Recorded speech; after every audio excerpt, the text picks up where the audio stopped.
Pat Brady, former head of the Illinois Republican Party, former federal and state prosecutor. And I prefer not to do what everybody else in media does and just go on and on about Trump. So we'll cover that, but we'll just cover that in shorter detail. But let's go through the obvious here. Does anything happen in politics in August? Nah, it's pretty slow, but people are gearing up to make the decision whether or not to run. Usually Labor Day is kind of the decision point if you're going to run in the next cycle. So a lot of people trying to figure out where to run, a lot of jockeying behind the scenes, a lot of people trying to raise money, but outwardly not a whole lot going on right now. So when you constantly hear Congress in particular say, well, we'd like to do this or that, but we don't have time, and we know they're only in session for something like 100 days a year and change, why would they throw a month away?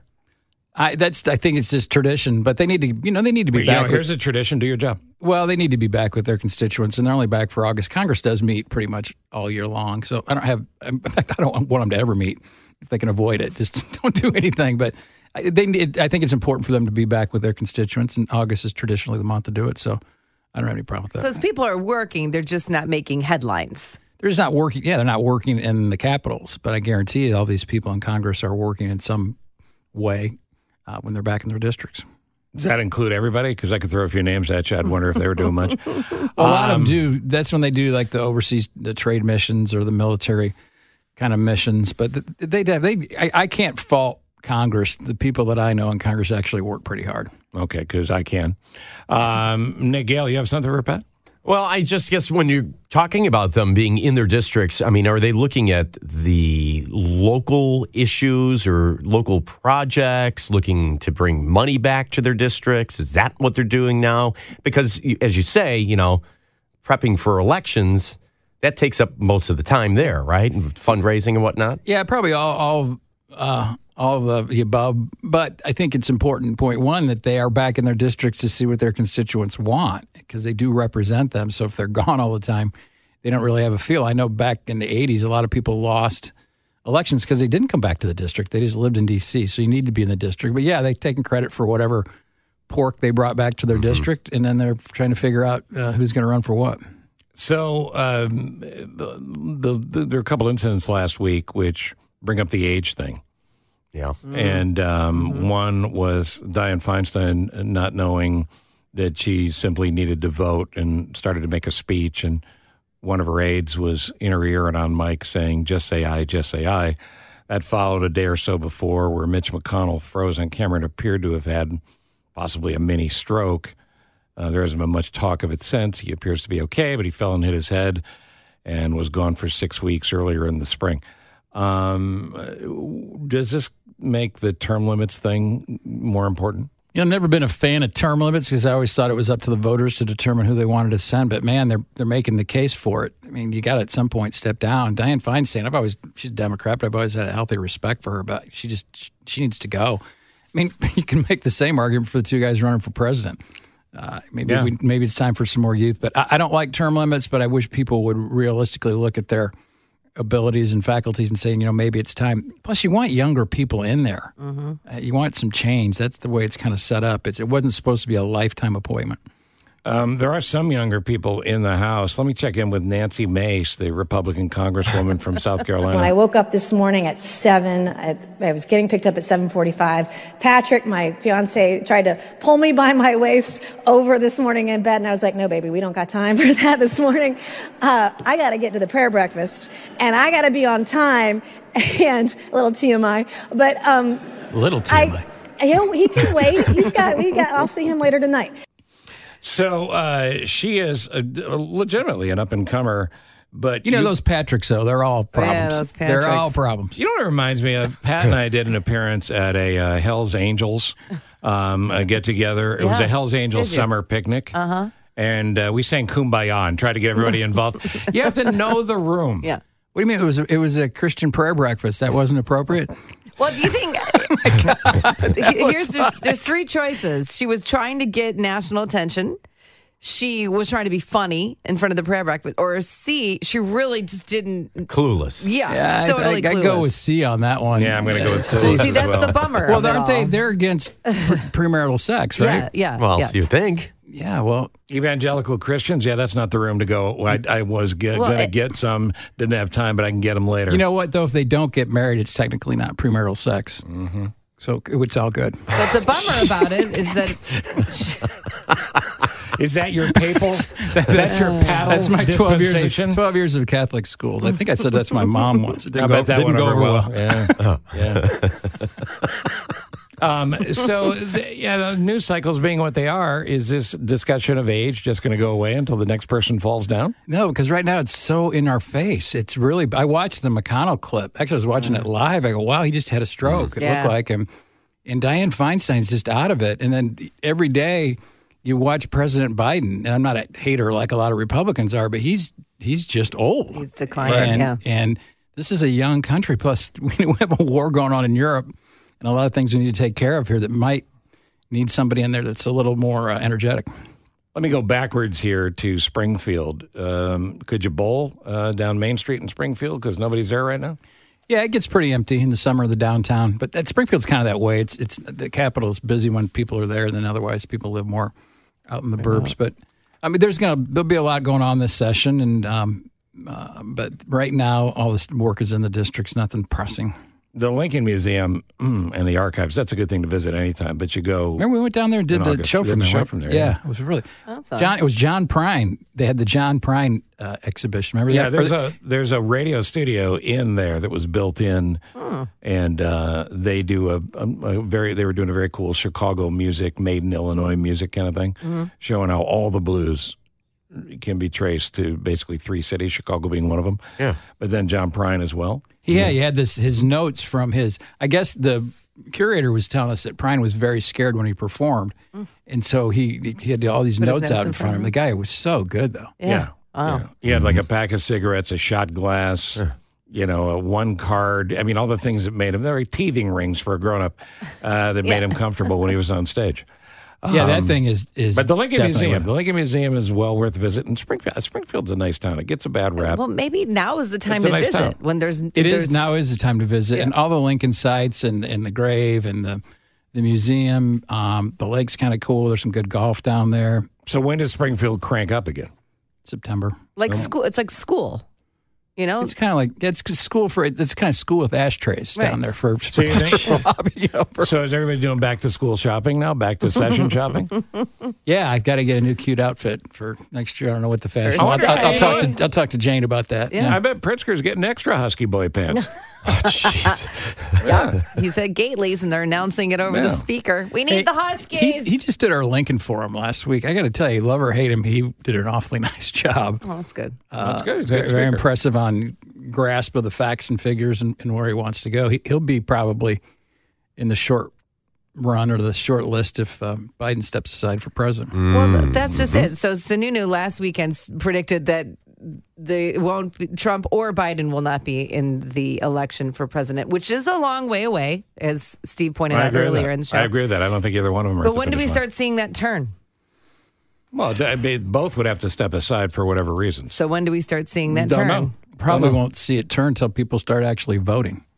But it goes in a hurry. It goes Iowa, New Hampshire, then down to South Carolina, then Super Tuesday, and that No Labels group has said they're going to put up another candidate if those two, Trump and Biden, are the nominees. And I think they're legit because they can get in on the ballot. So I'm telling you right now, if NBC would step up and give Trump a guaranteed 25-episode deal on The Apprentice, he'd get out tomorrow. Yeah. Yeah, the one from reading all the legal documents that have been filed in the last 6 weeks and the stuff that came down last week, the only conclusion, I'm going to come to 2 conclusions. Donald Trump's going to jail unless he wins this race or somebody pardons him. Point 1. Point 2 is he might be the stupidest person I've ever seen in my life. This superseding indictment is so stupid what he has done. Are you talking about the video erasing, the evidence erasing? All of this is 100% his fault. Yeah. None of this had to happen. I totally agree. And if the elector thing, from what I'm reading about what they're going to charge there, equally stupid. So, I don't know, he may get away with it. He may get pardoned. He may win and pardon himself. But, man, this guy is just not bright. Tough break, Pat. But that's the problem for Republicans. People see that apprentice image and think that's reality. But the reality is just so far from what he actually is. I mean, it's scary. his conduct and just how ridiculously stupid it and how was. incredibly illegal and below the bar it is. And if you can't have standards for the president of the United States, then you don't have any standards. I just think he thinks nothing applies to him. Now, he's saying, I'm fighting for you. No, he's fighting to keep out of prison. It's a horrible development. But I kind of agree with Sununu. I'm not sure if either of these guys end up being the nominees. At 7:45, we come back. We still got to talk about Cook County and what's not going on there, other than their taxes going up. I want to talk to you about the Supreme Court ethics thing. Yeah, because there's a big argument about whether or not Congress should get involved. If you have three equal branches, should one somehow supersede the other? One has powers over the other, that kind of thing. Pat Brady's here. There's an Illinois state senator who basically skipped an entire session. An entire session. Is your mic not on, Pat? There you go. It's nice. On. We'll talk about that in a second. First, I want to talk about the Supreme Court briefly. Yeah. There are members of the Supreme Court who would like no ethics restrictions at all, and that they should watch their own houses. Congress says we have to look at this, and there has to be some rules. What do we know? Where do you fall on it? I think honestly, when all this happened, I was shocked that they didn't follow the rules. I thought they had to follow the judicial canons and ethics like every other judge, but I was shocked to hear they didn't. Why don't you just make them follow the rules that every other federal judge has to follow, and you don't need Congress to intervene. Just tell them that that's what they need to do. But I can't tell them that. Well, they have to tell themselves, I guess. They're third independent branch of government, but apparently they don't want to regulate themselves, which it's just the stories are horrible. I didn't know any of this stuff. No, and in an era where we know everything and people get up in the morning waiting to leak, not that kind of leak, like a leak to the media. Well, and the Clarence Thomas, too, with his wife playing footsie with all the extreme groups and then them doing a wink and a nod on. I mean, it's really bad conduct, and that is a very important part of our democracy. So I would hope that they would at least try to adopt some ethics rules. Isn't this the Chief Justice's job? Isn't Roberts in charge of these guys? He's in charge, but he's not in charge. I think it takes all of them to do it, or a majority of them to do it. I don't know. Any one of them that wanted to. Roberts could go to the media today. Yep. And he could say, I am pushing for a complete ethics overhaul and transparency of how the Supreme Court does business within the bounds that we set. You're not going to have any more surprises as long as I'm chief judge. You could do that today if you wanted to. He could. You know what? But if people get mad enough, we just amend the Constitution and make those things not life terms. You have a 7-year term. And that's part of it. They get life terms, so they're life terms is ridiculous. Well, it is and it isn't. I get it, because then you're not politics don't enter into your decisions theoretically, but apparently if they can't regulate themselves, then somebody needs to do it. But I would hope they'd step up and do it. But politics enters in and who gets picked. And if you had a regular rotation of judges coming in and out, there'd be less of that just by logic. Yeah, politics does, but they're supposed to be different. I mean, getting into the weeds on it. Yeah, it does and it doesn't. But the process now is so messed up because of what Harry Reid did 10 years ago. Right. It started with Harry Reid. Yeah. McConnell made it worse, but it started with Harry Reid. Yeah, it's supposed to be shouldn't forget the that. president makes the appointment, and it's judicial or a senatorial review, and then that happens. But that goes way back to basically Anita Hill, Clarence Thomas, and then Bork, and all those people. It became a political theater rather than actually choosing good people, and we're paying for it now. All this polarization and screaming and yelling really does have a very negative effect on a lot of things. Yeah. It doesn't show up right away, but it shows up eventually. Well, and you would think that Roberts would, before he would go to the press, and this is coming up, like sit everybody down, and if we're the top of the top, let's make sure that we're doing the right thing. Let's us talk about this. Can you imagine a group of people more removed from reality than the Supreme Court? No. Remember, when I used to fly into Washington, when I was working out there were, right at a national airport, there were parking spaces for Supreme Court justices. That's the first parking spot. You see, what's this all about?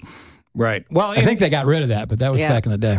Yeah, and if you've ever been to the Supreme Court cafeteria where they all sit around and have lunch together, that would be the time that they talk.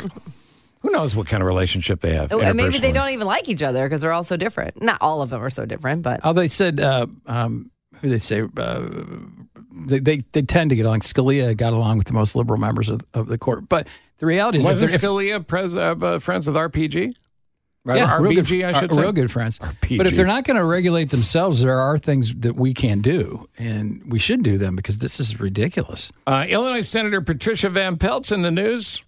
Said she plans to retire from the state Senate after 10 years in the chamber. Said it's been an honor of a lifetime. The Democrat from Chicago's West Side in the 5th.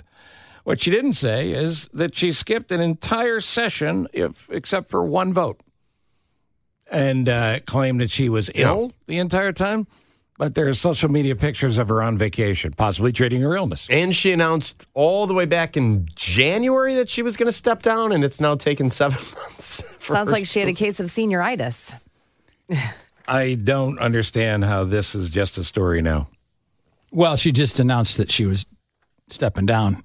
Yeah, but I'd say, On August 1st. after you miss the first, say, 300 votes, I would think that then you have to answer for yourself.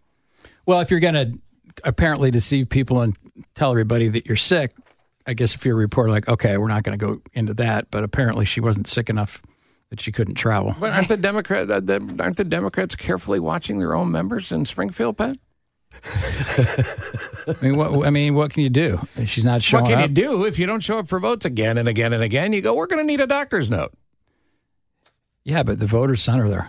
You got to get the voters need to know. I mean, there's not another member can do. Honestly, you seem to have a lot of faith in the voters. And no, I do. That's the problem. Nobody does anymore. And I think the problem voters is are only the far right and the far left show up. Until everybody shows up, or at least a lot more than do, then the fringe is the only ones being heard. I agree with you. You got to vote. But isn't there some responsibility on the majority leader to keep their people in check and say, hey, Van Pelt, where you been? Yeah, well, John Roberts do it. Probably, but what's he going to do? Exactly. You have to bring me a note, and she's going to get insulted. Then it's going to be a story. I mean, it's all her fault. I can't blame her. It's all her fault. She abused the position. She took money she's not entitled to in salary, and she's done. But any that's a nice criminality legacy there? No, I don't think so. Okay. Does she get a pension if she's been there for 10? It's Illinois. She gets 2. Yeah, I'm sure. I don't know what I think it's 10. I think she would get a pension. Jeez. Zelensky, headlines before we run out of time here. Nothing going on in Cook County, right? No. Higher taxes and Fritz Kagi still missing. Other than that, nothing? Well, the big thing will be in the city, and there will be the budget process coming up and the campaign promises that the mayor made. Yeah. We'll see if it actually happens. Yeah, no, it's got to be more than words. Got to do the job. Zelensky says the war is returning to Russia. That continues to heat up. Republicans going to change their view on supporting that, the ones that have been arguing against it? No, because they are what they are. The thing is, though, as a lifelong Republican, that bothers me is we don't have a conservative party anymore. Republicans aren't conservatives anymore. And people like me are lost because I'm a conservative. I believe in the conservative approach to government. But we don't have one. I mean, Ronald Reagan is flipping in his grave right now that we are not full-throatedly, as Republicans, engaged in Ukraine. But they seem to think that it's a budgetary issue. It's not. This is a threat. China's involved, and this is a threat to our democracy. We need to bring back your friend John McCain. Yeah, McCain. But this is, again, Republicans aren't conservatives anymore, and they got to quit calling themselves that. But we do need a new party, a conservative party. I'd like to see that. Yeah. Well, all right. Well, let's leave it there because I agree with you. And I usually do, Pat. You know that. I never. Hey, Steve, happy anniversary. Thank you. 4 years. I got to say, the pictures I saw, Maureen hasn't aged a second. No, she looks really fabulous. Good. Yeah. I don't know who the old guy is with her, but she looks tremendous. Actually, the picture you put up, the more recent one, was one of your better pictures. Yeah, we spent about 8 hours touching that up. Anyway, that's quite an accomplishment, though. Which part? The picture? That's Pat Brady. Thank you, buddy. See ya. I'll see you in a week.